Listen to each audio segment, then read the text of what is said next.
Salut les graphes, ravi de vous retrouver pour cette nouvelle vidéo. Aujourd'hui, je vais vous parler de ce qui va vous servir pour vraiment survivre dans ce type de marché boursier assez volatile et qui est dans une transition, en fait, tout simplement, également dans une transition de cycle économique. Et c'est bien ça qu'il faut comprendre. Au-delà de parler justement, le marché est débile, le marché est inefficient, le marché fait n'importe quoi, il y a toujours une bonne raison de se déresponsabiliser de ces mauvaises performances. Et c'est ça, il faut éviter de tomber là-dedans. Ce qu'il faut, c'est bien comprendre que le marché n'est pas efficient. Et donc, vous ne devez pas attendre qu'il le soit. Le marché n'est pas dans un reflet économique à court terme. Il l'est à long terme. Il suit les profits et la variation des profits des sociétés à long terme. Mais à court terme, vous avez des inefficiences.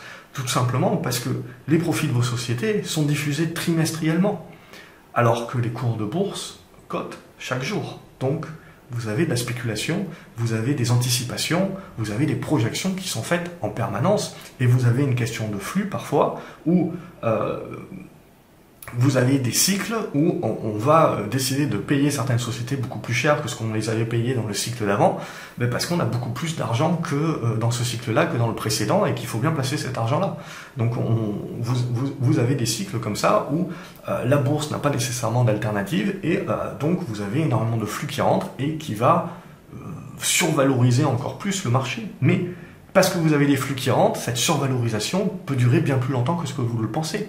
Et à contrario, lorsque vous avez une crise, voire une dépression économique, vous avez justement des tendances baissières et des cours qui peuvent être au ras des pâquerettes, et donc des titres que vous pouvez considérer comme pas chers, qui peuvent devenir encore moins chers, et surtout rester au ras des pâquerettes bien plus longtemps que ce que vous le pensez. Donc, ce n'est que rester humble face au marché et comprendre qu'il y a en fait un élément essentiel à comprendre pour éviter de s'arracher les cheveux, ce qu'il en reste éventuellement, c'est de comprendre un diagramme et de comprendre en fait que dans tout, que ce soit le business, le cycle de business, le cycle de vie d'une entreprise, le cycle de vie justement économique, on va retrouver exactement la même chose et on va retrouver donc dans ce diagramme la compréhension que la réalité et la bourse vont être le reflet d'elles-mêmes, mais avec toujours un laps de temps. Et donc, quand finalement on est en train de valoriser la réalité économique qui vient d'arriver, le marché, lui, il est déjà en train d'anticiper dans ses prix le prochain cycle. Donc c'est ça que vous devez bien comprendre, on le voit bien dans ce diagramme, c'est la relation, je le mettrai en inverse pour ma part, c'est-à-dire que je pense que le marché anticipe la réalité et a toujours un coup d'avance sur la réalité. Et quand il se trompe, positivement ou négativement, il ajuste de manière violente. Mais le marché est toujours dans cette anticipation. Pour le comprendre, c'est assez simple. Il faut vous dire que vous et moi, ce qu'on cherche à faire sur les marchés, c'est des profits. Or, quand je trouve une société qui est bonne, je ne vais pas attendre qu'elle publie ses résultats pour me confirmer que oui, en effet, elle est bonne. Parce que tout simplement, je vais me dire qu'il y a tout un tas d'autres mecs qui vont l'acheter avant moi et le cours va monter sans moi, etc. Donc en fait, quand je trouve une société bonne, je n'attends pas que ses résultats futurs continuent de me démontrer que oui, elle est bonne avant de l'acheter. Je l'achète dès aujourd'hui. Et en l'achetant dès aujourd'hui, et si d'autres opérateurs font comme moi, ça fait un surplus de flux qui fait que le cours de bourse est en train de s'apprécier, alors qu'il n'y a rien de neuf sur la planète, dans une anticipation que les résultats futurs seront meilleurs et prouveront que cette société est une bonne société. Et ainsi de suite, et ainsi de suite. Une fois que ces résultats-là tombent, on ajuste et on va anticiper les résultats prochains. Ou les news de la société, etc. Donc on est toujours dans cette anticipation. Et pour les personnes qui disent justement que le marché n'est pas un reflet de l'économie réelle, c'est faux. Vous avez le cours de bourse qui va être le reflet des profits de la société.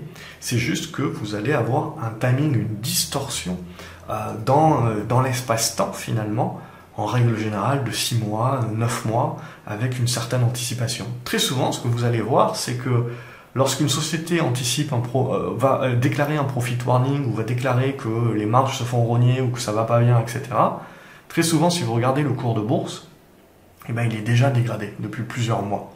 Il est déjà en tendance baissière depuis plusieurs mois.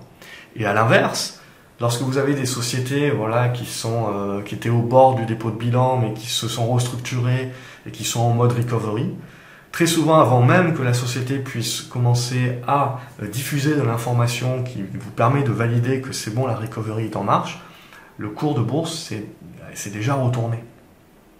Donc, c'est ça qui est important de comprendre, c'est que il y a une relation, bien entendu, entre économie et bourse, entre microéconomie, donc résultat des sociétés, et bourse, bien entendu. C'est juste que ce que vous ne devez pas attendre, c'est que ça ait un effet miroir à l'instant T. Non, il y aura toujours une distorsion et un décalage. Un décalage de X semaines, X mois, ça, c'est justement ça qui fait la beauté de la bourse, l'imprévisibilité de la bourse et justement toute la partie gestion du risque que nous devons avoir, gestion des tailles des positions, etc. C'est pour ça qu'on le fait, c'est pour se prémunir nous-mêmes de ce que nous anticipons et potentiellement de se tromper. Donc le marché aussi peut se tromper, mais bien comprendre cette courbe, donc, et bien comprendre pour moi, je le mettrai quand je regarde mes graphiques, c'est comprendre également que finalement le graphique bouge avant les fondamentaux. Parfois le graphique se plante et va s'ajuster violemment par rapport aux fondamentaux et aux résultats qui sortent, bien entendu, mais dans la majorité des cas, le marché a pas souvent tort quand même dans ses anticipations. Et cette capacité donc de pouvoir bouger les cours avant les fondamentaux. Donc ça pour moi c'est un élément qui est important pour justement vous en sortir un petit peu. Et je vais conclure avec une citation de Bruce Lee. Sans forme, l'eau, elle doit pouvoir se laisser glisser partout et n'importe où, sans attachement, sans lien. Quand on verse l'eau dans le verre, l'eau devient le verre. Et en tant qu'investisseur, on est l'eau. Et on doit donc s'ajuster au marché. Et on ne doit pas forcer le marché à s'ajuster à nous et à nos croyances. Ça n'arrivera jamais et ça vous mettra dans le pétrin. Voilà, j'espère que vous avez apprécié cette vidéo. N'hésitez pas à la liker, à la partager également sur les réseaux, à vous abonner à la chaîne pour ne pas louper les suivantes et à cliquer en attendant sur la vignette pour regarder une autre vidéo. Merci beaucoup d'avoir regardé cette vidéo jusqu'au bout et à la prochaine. Salut les graphes.